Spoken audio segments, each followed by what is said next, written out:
ಕೇಳ್ತಾ ಇದ್ದೀರಾ ಬೆಂಗಳೂರಿನ ಮೊದಲನೇ ಸಮುದಾಯ ಬಾನುಲಿ ರೇಡಿಯೋ ಆಕ್ಟಿವ್ 90.4 ಮೆಗಾ ಹರ್ಟ್ಸ್. ಕೇಳಿ ರೇಡಿಯೋ ಆಕ್ಟಿವ್, ಆಗಿ ಆಕ್ಟಿವ್.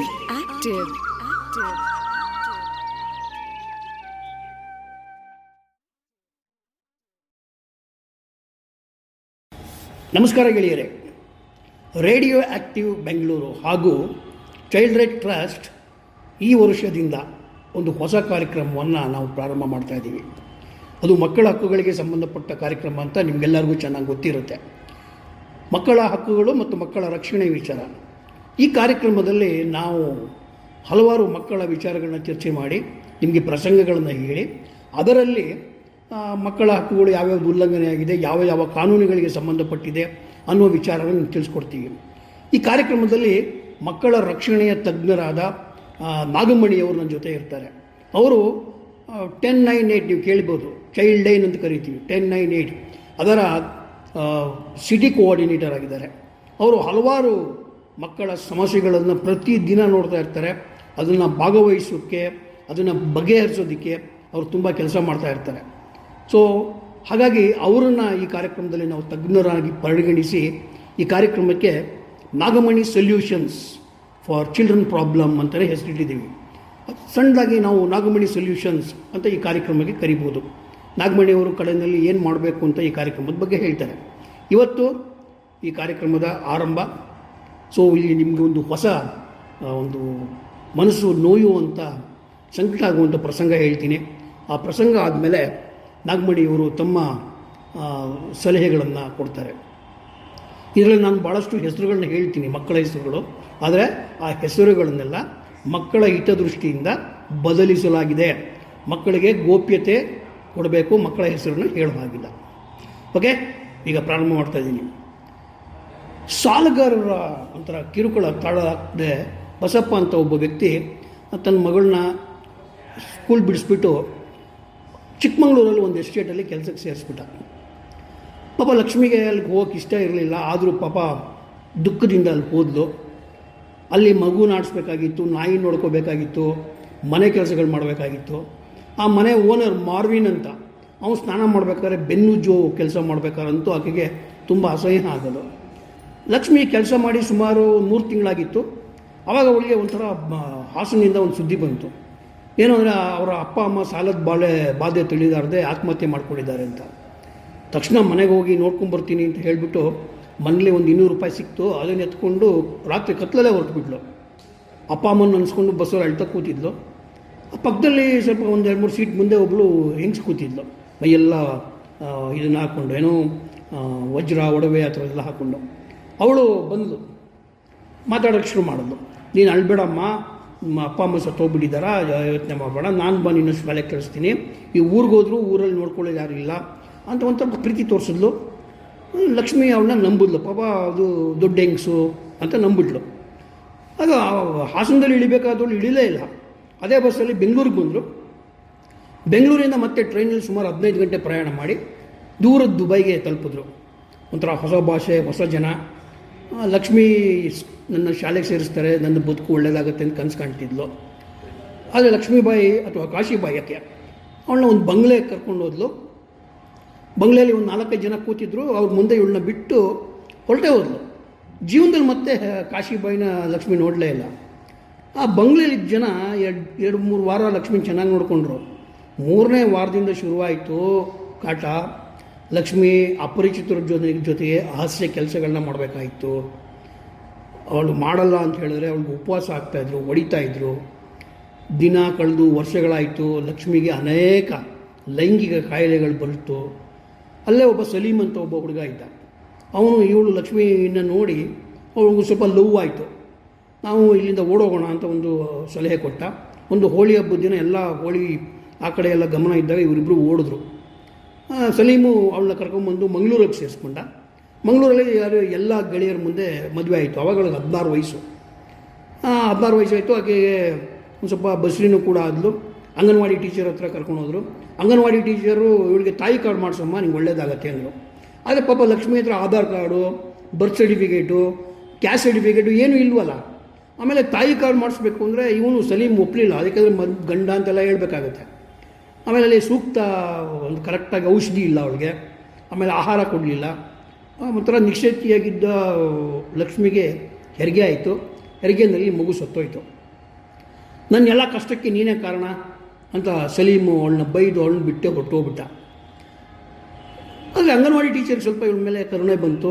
ನೋಡುವ, ಇವಳು ಲಕ್ಷ್ಮಿ ಎಷ್ಟೊಂದು ಕಷ್ಟಗಳನ್ನ ಅನುಭವಿಸಿದ್ದಾರೆ ತನ್ನ ಜೀವನದಲ್ಲಿ. ಇನ್ನೂ ಚಿಕ್ಕ ವಯಸ್ಸು, 16ನೇ ವಯಸ್ಸಿಗೆ ಅವಳು ಮಕ್ಕಳ ಗ್ರಾಮ ಸಭೆಯಲ್ಲಿ ತನ್ನ ವಿಚಾರ ಮಂಡನೆ ಮಾಡಿದ್ರೆ ಅವಳಿಗೆ ಸಹಾಯ ಆಗ್ಬೋದು, ಅಥವಾ ಮಕ್ಕಳ ಹಕ್ಕುಗಳ ರಕ್ಷಣಾ ಆಯೋಗಕ್ಕೆ ಕಾಗದ ಬರೆದ್ರೆ ಇವಳು ಹೆಲ್ಪ್ ಆಗ್ಬೋದು ಅಂತ ಇವಳಿಗೆ ಸ್ವಲ್ಪ ಪ್ರೋತ್ಸಾಹ ಕೊಟ್ಟು ಕಾಗದಗಳನ್ನ ಬರೆಸಿ ಮಕ್ಕಳ ಹಕ್ಕುಗಳ ಗ್ರಾಮ ಸಭೆಯಲ್ಲಿ ಭಾಗವಹಿಸಿ ತನ್ನ ಸಮಸ್ಯೆಯನ್ನು ಹೇಳ್ಕೊಳ್ಳೋಂಗೆ ಮಾಡಿದ್ಲು. ಅಲ್ಲಿ ಅಧ್ಯಕ್ಷರು ನಿಮಗೆ ಸಹಾಯ ಮಾಡ್ತೀವಿ ಅಂತ ಕೂಡ ಹೇಳಿದ್ರು.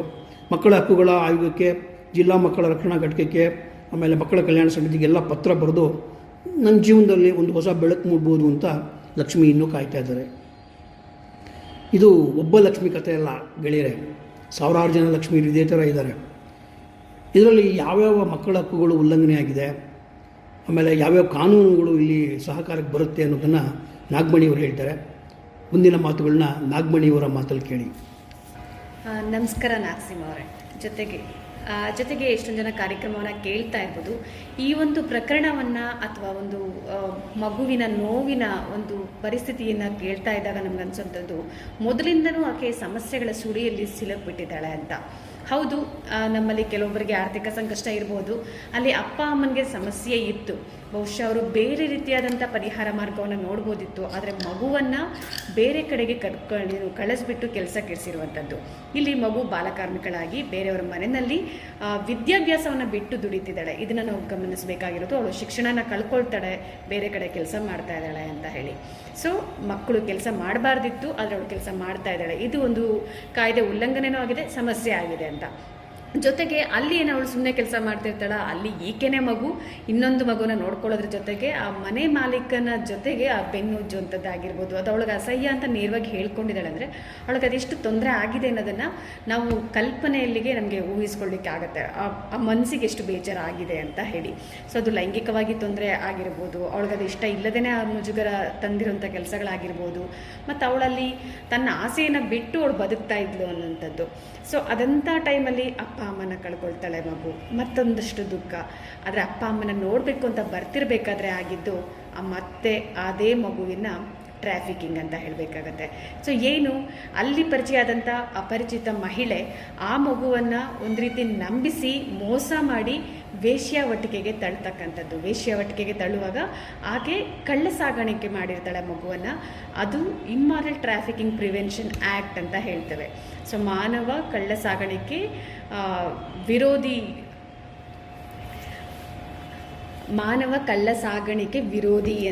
ದಿನವನ್ನಾಗಿ ನಾವು 30ನೇ ತಾರೀಕು ಅಬ್ಸರ್ವ್ ಮಾಡ್ತಾ ಇರುವ ಹಿನ್ನೆಲೆಯಲ್ಲಿ ITPA ಆ್ಯಕ್ಟ್ ಏನಿದೆ, ಇಮ್ಮಾರಲ್ ಟ್ರಾಫಿಕಿಂಗ್ ಪ್ರಿವೆನ್ಷನ್ ಆ್ಯಕ್ಟ್ ಅಂತ ಹೇಳಿ, ಮಾನವ ಕಳ್ಳ ಸಾಗಾಣಿಕೆ ತಡೆ ಕಾಯಿದೆ. ಸೊ ಈ ಕಾಯ್ದೆಯ ಒಂದು ಉಲ್ಲಂಘನೆಯೂ ಸಹ ಇಲ್ಲಿ ಆಗಿರುವುದನ್ನು ನಾವು ಗಮನಿಸಬಹುದಾಗಿದೆ.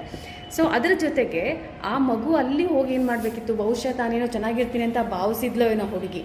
ಆದರೆ ಅಲ್ಲಿ ಹೋಗಿ ಏನಾಗಿದೆ, ಮತ್ತೊಂದಷ್ಟು ಜನರ ಜೊತೆಗೆ ಆಕೆಗೆ ಇಷ್ಟವಿಲ್ಲದ ಮತ್ತು ಕಾನೂನು ಬಾಹಿರವಾದಂತಹ ಅಂತಲೇ ನಾವು ಹೇಳ್ತಾ ಇದ್ದೇವೆ, ಬಲವಂತವಾಗಿ ಆಕೆಗೆ ಲೈಂಗಿಕವಾಗಿ ತೊಂದರೆಗಳನ್ನು ಕೊಟ್ಟಿದ್ದಾರೆ. ಯಾರ್ಯಾರೋ ಬಂದು ಆಕೆಗೆ ತೊಂದರೆಗಳನ್ನ ಕೊಟ್ಟಿರೋಂಥದ್ದು, ಲೈಂಗಿಕ ಕಾಯಿಲೆಗಳಿಗೆ ಒಳಗಾಗಿದ್ದಾಳೆ ಅಂತ ಹೇಳುವಂಥದ್ದು ನಿಜಕ್ಕೂ ಬೇಸರದ ಸಂಗತಿ. ಸೊ ಆ ಮಗುಗೆ ಅದೆಷ್ಟು ಸಂಕಟ ಆಗಿರಬಹುದು ಅಂತ ನಾವಿಲ್ಲಿ ಬಹುಶಃ ಕಲ್ಪನೆಗೂ ನಿಲ್ಕಲ್ಲ ಅಂತಲೇ ಹೇಳಬೇಕಾಗತ್ತೆ. ಆದರೆ ಇಲ್ಲೇನಾಗಿದೆ ಹಾಗಾದರೆ, ಪಾಕ್ಸೋ ಈ ಒಂದು ಕಾಯ್ದೆನಲ್ಲಿ ನಾವು ಮಾತಾಡುವಾಗ ಲೈಂಗಿಕ ಅಪರಾಧಗಳಿಂದ ಮಕ್ಕಳ ರಕ್ಷಣಾ ಕಾಯ್ದೆ ಅಂತ ಹೇಳಿ ನಾವು ಮಾತಾಡ್ತೇವೆ. ಸೊ ಯಾರೂ ಸಹ 18 ವರ್ಷದ ಒಳಗಿರ್ತಕ್ಕಂಥ ಮಕ್ಕಳಿಗೆ ಲೈಂಗಿಕವಾಗಿ ಕಿರುಕುಳ ಕೊಡತಕ್ಕಂಥದ್ದು, ದಿಟ್ಟಿಸಿ ನೋಡೋದು, ಹಿಂಬಾಲಿಸ್ಕೊಂಡು ಹೋಗುವಂಥದ್ದು, ಅವರ ಮೈ ಸ್ಪರ್ಶ ಮಾಡುವಂಥದ್ದಾಗಿರ್ಬೋದು, ಅವರ ಜೊತೆಗೆ ದೈಹಿಕ ಸಂಬಂಧ ಹೊಂದುವಂಥದ್ದಾಗಿರ್ಬೋದು, ಈ ರೀತಿಯಾದಂಥ ಚಟುವಟಿಕೆಗಳನ್ನ ಮಾಡಬಾರ್ದು. ಆದರೆ ಈಕೆನ ಕರ್ಕೊಂಡೋಗಿ ವೇಶ್ಯಾವಟಿಕೆಗೆ ಬಿಟ್ಟಿರೋದ್ರಿಂದ ಅದು ನೇರವಾಗಿ ಲೈಂಗಿಕ ಅಪರಾಧಗಳ ಕಾಯ್ದೆ ಅಡಿಯಲ್ಲಿ ಬರುವಂಥದ್ದು ಆಗಿದೆ. ಆಮೇಲೆ ಏನಾಯಿತು, ಸೊ ಅದಾದ ಮೇಲೂ ಸಹ ಆಕೆ ಮತ್ತೇನೋ ನನ್ನ ಜೀವನದಲ್ಲಿ ಬದಲಾಗ್ಬಿಡುತ್ತಾ ಅನ್ನೋ ಒಂದು ತರಹದ ಬೆಳಕು ಕಂಡಂಗಾಗಿದ್ದು ಸಲೀಮ್ ಅನ್ನೋ ಒಬ್ಬ ವ್ಯಕ್ತಿ ಪರಿಚಯ ಆಗ್ತಾರೆ. ಆ ಪರಿಚಯ ಆಗಿ ಮದುವೆ ಮಾಡ್ಕೊಳ್ತಾರೆ. ಆಗನೂ ಎಗೇನ್ ಶಿ ಈಸ್ ಅ ಬಾಲಕಿ, ಅಂದರೆ ಆಗಲೂ ಮಗು ಆಗಿದ್ದಂಥ ಹುಡುಗಿ ಬಾಲ್ಯ ವಿವಾಹ ನಿಷೇಧ ಕಾಯಿದೆ ಅಂತ ಏನು ಹೇಳ್ತೇವೆ, ಆಕೆಯನ್ನು ಮದುವೆ ಮಾಡ್ಕೊಳ್ತಾರೆ. ಆಗಲೂ ಸಹ ಸಮುದಾಯದವರು, ಅವರ ಜೊತೆಲಿದ್ದಂಥ ಫ್ರೆಂಡ್ಸ್ಗೆ ಬಾಲ್ಯ ವಿವಾಹದ ಬಗ್ಗೆ ಅರಿವಿರಲಿಲ್ವಾ, ಅವ್ರಿಗೆ ಅದರ ಗೊತ್ತಿಲ್ವಾ. ಆ್ಯಂಡ್ ಈ ಬಾಲಕಿಗೂ ಸಹ ಬಹುಶಃ ಗೊತ್ತಿರಲಿಕ್ಕಿಲ್ಲ, ಶಾಲೆಯಲ್ಲಿ ಈ ವಿಚಾರಗಳನ್ನ ಅವಳು ಅರ್ಥ ಮಾಡ್ಕೊಂಡೇ ಇರಲಿಲ್ವಾ. ಅಲ್ಲಿ ಮದುವೆ ಆಗುತ್ತೆ. ಆ ಮದುವೆ ಆದಮೇಲೆ ಅವಳು ಮತ್ತೆ ಗರ್ಭಿಣಿ ಆಗುವಂಥದ್ದು. ಅವಳು ಈಗಾಗಲೇ ಶಕ್ತಿ ಹೀನಳು ಅಂತ ಹೇಳಬೇಕು ಅನ್ನೋದಾದರೆ ರಕ್ತಹೀನತೆ ಸಮಸ್ಯೆ ಇರಬಹುದು, ಅಥವಾ ಅವಳಿಗೆ ಬೇರೆ ಥರದ ಒಂದು ಸಮಸ್ಯೆಗಳು ಇದ್ದಿದ್ದರಿಂದ ಆ ಸಮಯದಲ್ಲಿ ಹೇಗೇನು ಅವಳು ಗರ್ಭಿಣಿ ಆಗಿದ್ದಾಳೆ ಅಂತಂದರೆ ಅವಳ ಆರೋಗ್ಯದ ಪರಿಸ್ಥಿತಿ ಎಷ್ಟು ಕಷ್ಟ ಆಗಿರ್ಬೋದು. ಅದರಿಂದಾಗಿ ಮಗುನ ಕಳ್ಕೊಳ್ಳುವಂಥದ್ದು. ಬಹುಶಃ ಅನೇಕ ಬಾರಿ ತಾಯಂದರೆ ಸಾಯುವಂತಹ ಸ್ಥಿತಿಯಲ್ಲೂ ಇರುತ್ತೆ ಇಂಥ ಸಂದರ್ಭಗಳಲ್ಲಿ. ಆದರೆ ಇಲ್ಲಿ ತಾಯಿ ಹೇಗೋ ನಾವು ಈ ಮಗು ಬದುಕಿದ್ದಾಳೆ, ಮಕ್ಕಳು ಅಂತ ಹೇಳುವಾಗ ಅಲ್ಲಿ ಇನ್ನೊಂದು ಮಗುವನ್ನು ಕಳ್ಕೊಂಡಿರೋಂಥದ್ದಾಗಿದೆ. ಆದರೆ ಇಲ್ಲೇನಾಗಿದೆ ಅಂತ ಹೇಳಿದ್ರೆ, ಇಷ್ಟು ಇನ್ಸಿಡೆಂಟ್ ಆದಮೇಲೆ ಅವಳಿಗೆ ತಾಯಿ ಕಾರ್ಡ್ ಮಾಡಿಕೊಡಿಸ್ಲಿಕ್ಕೆ ಸಹ ಅವಕಾಶ ಸಿಕ್ಕಿಲ್ಲ. ಯಾಕೆ ಅಂತಂದರೆ ಆಕೆಯ ಒಂದು ಬರ್ತ್ ಸರ್ಟಿಫಿಕೇಟ್ ಇಲ್ಲ, ಬೇರೆ ಬೇರೆ ನೆವಗಳು. ನಾವಿಲ್ಲಿ ಏನು ಹೇಳ್ತೀವಿ, 18 ವರ್ಷದೊಳಗಡೆಯಿಂದ ಮದುವೆ ಆಗಿದ್ದಾಳೆ ಅನ್ನೋ ಕಾರಣಕ್ಕೂ ಸಹ ಅದು ತಾಯಿ ಕಾರ್ಡ್ ಸಿಗದೆ ಹೋಗಿರ್ಬೋದು ಇಲ್ಲಿ, ಅಥವಾ ಬೇರೆ ದಾಖಲಾತಿಗಳು ಇಲ್ಲ ಅಂತ ಹೇಳಿ ಆ ಮಗುವಿಗೆ ಯಾವುದೇ ತರಹದ ಸಹಾಯನೂ ಈ ಹಂತದಲ್ಲೂ ಸಹ ಸಿಕ್ಕಿಲ್ಲ. ಅದಾದಮೇಲೆ ಕೊನೆಯದಾಗಿ ಮದುವೆ ಮಾಡ್ಕೊಂಡಿದ್ದಂಥ ಹುಡುಗನೂ ಅರ್ಧದಲ್ಲಿನೇ ಕೈ ಬಿಟ್ಟು ಹೋಗಿರುವಂಥದ್ದು.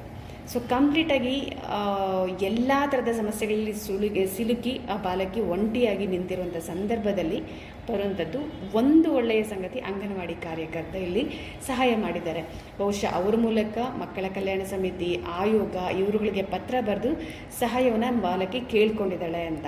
ಆದರೆ ನಾವು ಈ ಒಂದು ಪ್ರಕರಣವನ್ನು ನಾವು ಹೀಗೆ ಅನಲೈಸ್ ಮಾಡ್ತಾ ಹೋದರೆ ಇಲ್ಲಿ ಯಾವ್ಯಾವ ಕಾಯ್ದೆಗಳು ಉಲ್ಲಂಘನೆ ಆಗಿದೆ, ಯಾವ ಪ್ರಕರಣಗಳಲ್ಲಿ ಉಲ್ಲಂಘನೆ ಆಗಿದೆ ಅಂದಾಗ ಮಕ್ಕಳು ಯಾವುದೇ ಕಾರಣಕ್ಕೂ ಸಹ ಬಾಲಕಾರ್ಮಿಕರಾಗಬಾರ್ದು, ಬೇರೆ ಮನೆಗಳಲ್ಲಿ ಕೆಲಸಕ್ಕೆ ಸೇರಬಾರ್ದು ಅಂತ ಹೇಳುವಾಗ ಈ ಮಗು ಬಾಲಕಾರ್ಮಿಕಳಾಗಿದ್ಲು. ಅದು ಸಹ ಬೇರೆ ಕಡೆಗೆ ಕರ್ಕೊಂಡು ಹೋಗಿದ್ರು ಅಂತ ಹೇಳಿದ್ರೆ ಅದು ಜೀತಕ್ಕೂ ಲಿಂಕ್ ಆಗುತ್ತೆ. ಯಾಕೆಂದರೆ ಇಲ್ಲಿಂದ ಮತ್ತೊಂದು ಸ್ಥಳಕ್ಕೆ ಕರ್ಕೊಂಡು ಹೋಗಿ ಕೆಲಸಕ್ಕೆ ಬಿಡಿಸಿರುವಂಥದ್ದು, ಅಥವಾ ಬಹುಶಃ ಅವ್ರು ಅಡ್ವಾನ್ಸ್ ತೊಗೊಂಡಿರ್ಬೋದು, ಸಾಲದ ವಿಷಯದಿಂದಾಗಿ ಅಡ್ವಾನ್ಸ್ ತೊಗೊಂಡು ಮಗುವನ್ನ ಕಳಿಸಿರ್ಬೋದು.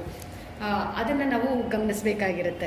ಎರಡನೇದು ಇಲ್ಲಿ ನಾನು ಆಗಲೇ ಹೇಳಿದಂತೆ ITPA ಅಂತ ಹೇಳಿದೆ, ಏನು ಅನೈತಿಕ ಕಳ್ಳ ಸಾಗಾಣಿಕೆ ತಡೆ ಕಾಯಿದೆ ಅಂತ ಹೇಳಿ. ಸೊ ಆ ಒಂದು ಕಾಯ್ದೆ ಉಲ್ಲಂಘನೆ ಆಗಿದೆ. ಜೊತೆಗೆ ಲೈಂಗಿಕ ಅಪರಾಧಗಳಿಂದ ಮಕ್ಕಳ ರಕ್ಷಣಾ ಕಾಯಿದೆ, ಆ ಕಾಯ್ದೆ ಸಹ ಉಲ್ಲಂಘನೆ ಆಗಿದೆ.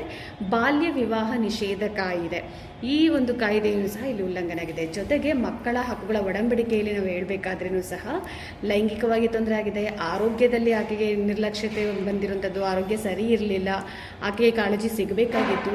ಇನ್ನೂ ಮುಖ್ಯವಾಗಿ ಮಕ್ಕಳ ಹಕ್ಕುಗಳು ವ್ಯಾಪಕವಾಗಿ ಪ್ರಚಾರ ಆಗಬೇಕು ಅಂತ ನಾವು ಹೇಳ್ತಾ ಇದ್ದೀವಿ. ಶಾಲೆಗಳಲ್ಲಿ ಗೊತ್ತಿರಬೇಕು, ಇದನ್ನೆಲ್ಲ ತಡೆಗಟ್ಟೋದು ಹೇಗೆ ಅಂತ ಮಕ್ಕಳಿಗೆ ಮಾಹಿತಿ ಇರಬೇಕು. ಶಾಲೆಗಳಲ್ಲಿ ಚೈಲ್ಡ್ ಲೈನ್ ನಂಬರನ್ನು ತೋರಿಸ್ಬೇಕು ಮಕ್ಕಳಿಗೆ ಅಂತೆಲ್ಲ ಹೇಳುವಂಥ ಸಂದರ್ಭದಲ್ಲಿ ಬಹುಶಃ ಬಾಲಕಿಗೆ ಚೈಲ್ಡ್ ಲೈನ್ ನಂಬರ್ ಗೊತ್ತಿರಲಿಲ್ಲ, ಆಯೋಗ ಆವಾಗ ಪರಿಚಯ ಇರಲಿಲ್ಲ, ಮಕ್ಕಳ ಕಲ್ಯಾಣ ಸಮಿತಿ ಹೆಸರೇ ಕೇಳಿರಲಿಲ್ಲ. ಇಂಥ ಸಂದರ್ಭಗಳಲ್ಲಿ ತೊಂದರೆಗೊಳಗಾಗಿರ್ಬೋದು. ನಾವಿಲ್ಲಿ ಒತ್ತು ಮಾಡಿ ಕೇಳ್ತಾ ಇರೋದು ಎಲ್ಲ ಶಾಲೆಗಳಲ್ಲಿ ಚೈಲ್ಡ್ ಲೈನ್ ನಂಬರನ್ನು ಡಿಸ್ಪ್ಲೇ ಮಾಡಬೇಕು ಅಂತ ಹೇಳಿ. ಇಲ್ಲಿ ಸೊಲ್ಯೂಷನ್ ಏನಾಗ್ಬೋದಿತ್ತು, ನಾನು ಈಗಾಗಲೇ ಹೇಳಿದೆ, prevention is better then cure ಅಂತ ಹೇಳ್ತಾರಲ್ಲ. ಬಹುಶಃ ಇಷ್ಟೆಲ್ಲ ಸಮಸ್ಯೆಗಳಲ್ಲಿ ಎಷ್ಟು ಸಿಲುಕಿದ್ದಾಳೆ. ಹೌದು, ಈಗಲೂ ಆ ಮಗುವಿಗೆ ಸಹಾಯ ಮಾಡಲೇಬೇಕು. ಮಕ್ಕಳ ಕಲ್ಯಾಣ ಸಮಿತಿ ಇದಕ್ಕೆ ಪ್ರತಿಕ್ರಿಯಿಸಿ ಆ ಮಗುವನ್ನು ಒಂದು ಥರದ ಮೇನ್ ಸ್ಟ್ರೀಮ್ಗೆ ತರಲಿಕ್ಕೆ ಪ್ರಯತ್ನವನ್ನು ಪಡಬೇಕಾಗಿರುತ್ತೆ. ಆದರೆ ಇಂಥ ಪ್ರಕರಣಗಳು ನಿಮ್ಮ ಗಮನಕ್ಕೆ ಬಂದರೆ ಏನು ಮಾಡಬೇಕಾಗಿರುತ್ತೆ? ಅಕಸ್ಮಾತ್ ಬಾಲ್ಯ ವಿವಾಹ ನಡೀತಾ ಇದೆ, ಯಾವುದೋ ಮಗುನ ಬೇರೆ ಕಡೆಗೆ ಸಾಗಿಸ್ತಾ ಇದ್ದಾರೆ, ಮಕ್ಕಳಿಗೆ ತೊಂದರೆ ಆಗ್ತಾ ಇದೆ ಅಂತಂದರೆ ದಯಮಾಡಿ ಮೊದಲು 10 9 8 ಚೈಲ್ಡ್ ಲೈನ್ ನಂಬರ್ಗೆ ನೀವು ಯಾವಾಗ ಯಾವುದೇ ಭಾಷೆಯಲ್ಲಿ ನೀವು ಕಾಲ್ ಮಾಡ್ಬೋದು. ಇದು ಉಚಿತವಾದಂತಹ ದೂರವಾಣಿ ಸಂಖ್ಯೆ, ಯಾವುದೇ ಥರದ ಹಣಕಾಸನ್ನು ಕೊಡಬೇಕಿಲ್ಲ. ಹಾಗೆಯೇ ನಿಮ್ಮ ಹೆಸರು ಹೇಳಲೇಬೇಕು ಅಂತ ಒತ್ತಾಯನೂ ಪಡಿಸೋದಿಲ್ಲ. ಹಾಗಾಗಿ ಮುಕ್ತವಾಗಿ ಚೈಲ್ಡ್ ಲೈನ್ 10 9 8ಕ್ಕೆ ಕರೆ ಮಾಡಿ ಇಂತಹ ಮಕ್ಕಳನ್ನು ರಕ್ಷಿಸಲಿಕ್ಕೆ ನೀವು ಸಹ ಚೈಲ್ಡ್ ಲೈನ್ ಜೊತೆ ಕೈ ಜೋಡಿಸಿ ಅಂತ ನಾವು ಹೇಳ್ಬೋದಾಗಿರುತ್ತೆ. ಧನ್ಯವಾದಗಳು ನಾಗಮಣಿಯವರೇ. ಭಾಳಷ್ಟು ವಿಚಾರಗಳು ಹೇಳಿದರೆ, ಹಲವಾರು ಕಾನೂನುಗಳ ಪರಿಚಯ ಮಾಡಿಕೊಟ್ಟಿದ್ದೀರಾ. ಒಂದು ಬಾಲಕಾರ್ಮಿಕ ಪದ್ಧತಿ ಕಾನೂನು ಒಂದು ಬಂತು, ಪಾಕ್ಸೋ ಆ್ಯಕ್ಟ್ ಕೂಡ ಬಂತು, ಆಮೇಲೆ ಅನೈತಿಕ ಮಾನವ ಮಾರಾಟದ್ದು ಒಂದು ಕಾಯ್ದೆಗಳು ಬಂತು. ಸೊ ನಮ್ಮ ಕೇಳ್ತಿರ್ತಕ್ಕಂಥ ಶ್ರೋತೃಗಳು ಇಂಥ ಪ್ರಸಂಗಗಳು ಕಂಡು ಬಂದರೆ ತಕ್ಷಣ 10 9 8ಕ್ಕೆ ಕರೆ ಮಾಡಿ ಮಕ್ಕಳ ಹಕ್ಕುಗಳನ್ನ ತಿಳಿತಾರೆ ಅಂತ ನಾವು ನಂಬೋಣ. ಗೆಳೆಯರೇ, ನಮ್ಮ ಹೊಸ ಕಾರ್ಯಕ್ರಮ ನಾಗಮಣಿ ಸೊಲ್ಯೂಷನ್ಸ್ ಏನಂತ ಅನ್ನಿಸ್ತು ಅನ್ನೋದ್ರ ಬಗ್ಗೆ ನಮಗೆ ಹಿಮಾಯಿತಿ ಕೊಡಿ. ನಾವು ಈಗ ಕಾರ್ಯಕ್ರಮನ ಮುಗಿಸ್ತಾ ಇದ್ದೀವಿ. ಧನ್ಯವಾದಗಳು. ಆರೋಗ್ಯ, ಕೈಗಾರಿಕೆ, ಶಿಕ್ಷಣ, ಪರಿಸರ, ಸಾಮಾಜಿಕ ಸುಧಾರಣೆ, ಸಮುದಾಯ ಬೆಳವಣಿಗೆ, ಸಾಂಸ್ಕೃತಿಕ ಕಾರ್ಯಕ್ರಮಗಳು, ಮಧುರ ಆರೋಗ್ಯ, ಕೈಗಾರಿಕೆ, ಶಿಕ್ಷಣ, ಪರಿಸರ, ಸಾಮಾಜಿಕ ಸುಧಾರಣೆ, ಸಮುದಾಯ ಬೆಳವಣಿಗೆ, ಸಾಂಸ್ಕೃತಿಕ ಕಾರ್ಯಕ್ರಮಗಳು, ಮಧುರ ಸಂಗೀತ, ಮನಸೂರೆಗೊಳ್ಳುವ ನಾಟಕಗಳು ಎಲ್ಲ ನಿಮ್ಮ ರೇಡಿಯೋ ಚಾನೆಲ್ನಲ್ಲಿ. Radio active 90.4 megahertz. ಕೇಳಿ ರೇಡಿಯೋ ಆಕ್ಟಿವ್, ಆಗಿ ಆಕ್ಟಿವ್.